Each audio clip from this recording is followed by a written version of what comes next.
बबली बहन, मैं अपनी मम्मा चिड़िया के पास जा रही हूँ। प्लीज मुझे अपने गहने दे दो। मैंने अपने मायके में सबको बताया है कि मेरे पति बहुत अमीर हैं, इसलिए अगर तैयार होकर ना गई तो मेरा सारा झूठ पकड़ा जाएगा। ऐसा झूठ कभी नहीं चुपता, ये झूठ एक न एक दिन पकड़ा ही जाएगा।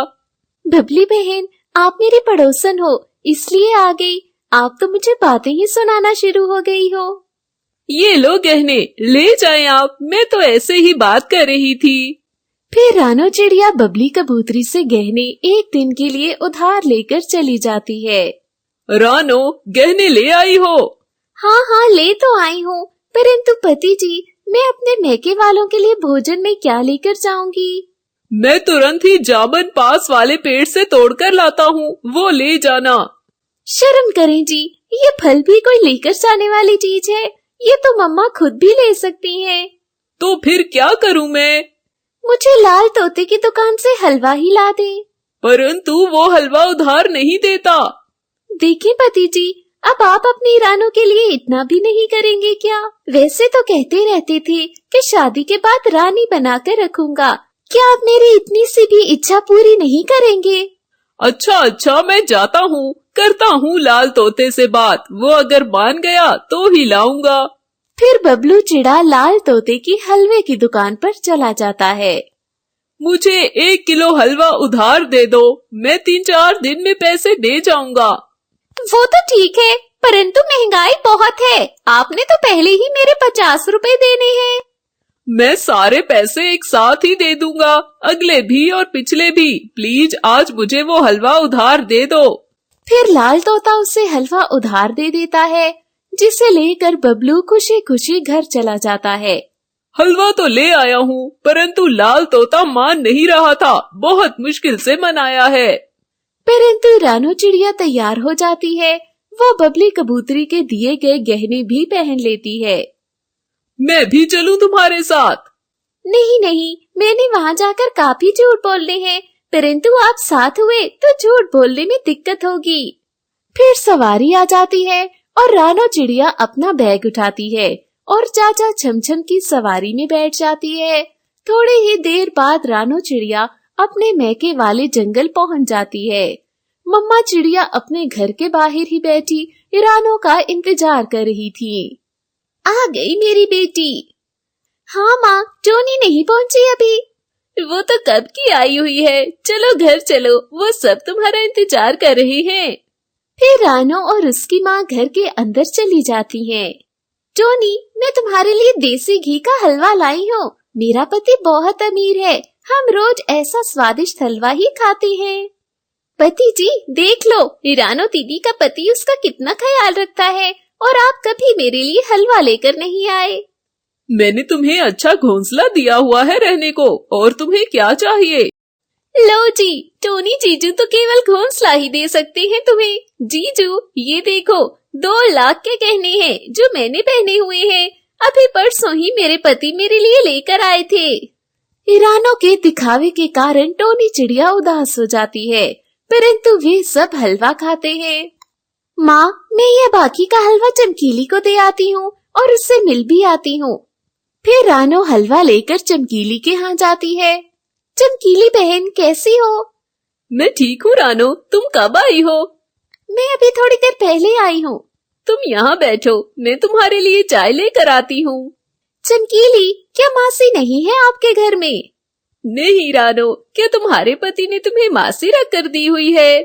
हाँ चमकीली, बल्कि एक नहीं 2-2।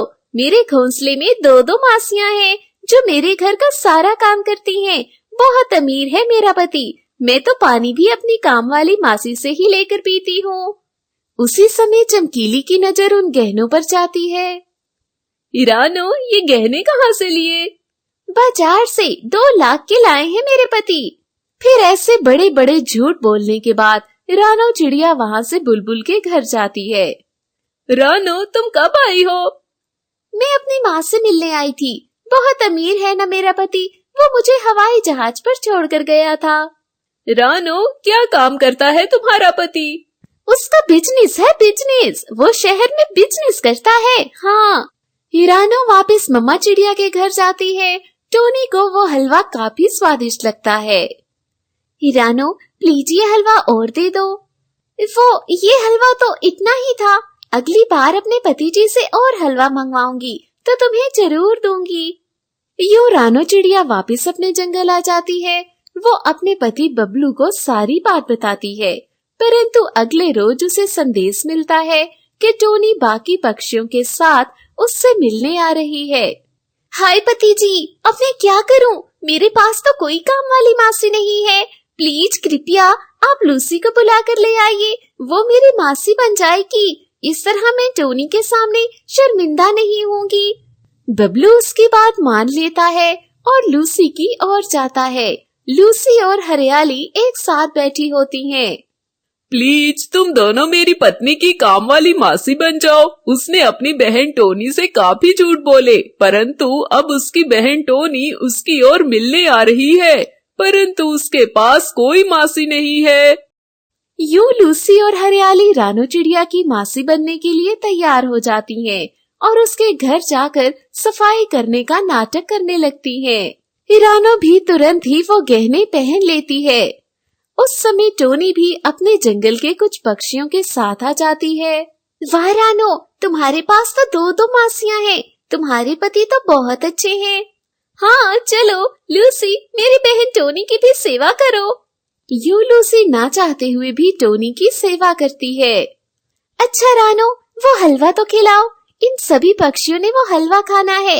ये सभी तुमसे मिलना चाहते थे। हाँ हाँ, क्यों नहीं। हिरानो कह तो देती है, परंतु वो मन ही मन में काफी परेशान हो जाती है।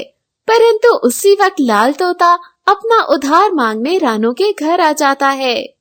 देखो रानो, बहुत हो गया, 2 दिन हो गए हैं, परंतु तुम्हारे निकम्मे पति ने अभी तक उधार वापस नहीं किया है। आज मुझे मेरे सारे पैसे वापस चाहिए। टोनी के साथ साथ सभी पक्षी हैरान हो जाते हैं, परंतु कुछ समय बाद बबली कबूतरी भी वहाँ आ जाती है। देखो रानो, अब ये गहने मुझे दे दो। मेरी बहन की शादी है, मुझे ये गहने पहनने हैं। टोनी बबली कबूतरी की ओर देखकर काफी हैरान होती है। ये गहने आपके हैं कबूतरी जी? हाँ, मेरे पति ने मेरे जन्मदिन पर दिए थे। वो तो रानो चिड़िया ने मुझसे परसों ही मांगे थे, तो मैंने उससे दिए थे। रानो बहुत शर्मिंदा होती है, उसका सर शर्म से झुक जाता है। वही दूसरी ओर हरियाली लूसी से कहती है, बस बहुत हो गया नाटक, अब हमें भी ये नाटक करने की और कोई जरूरत नहीं है। वे दोनों भी रानो की सेवा छोड़ देती हैं।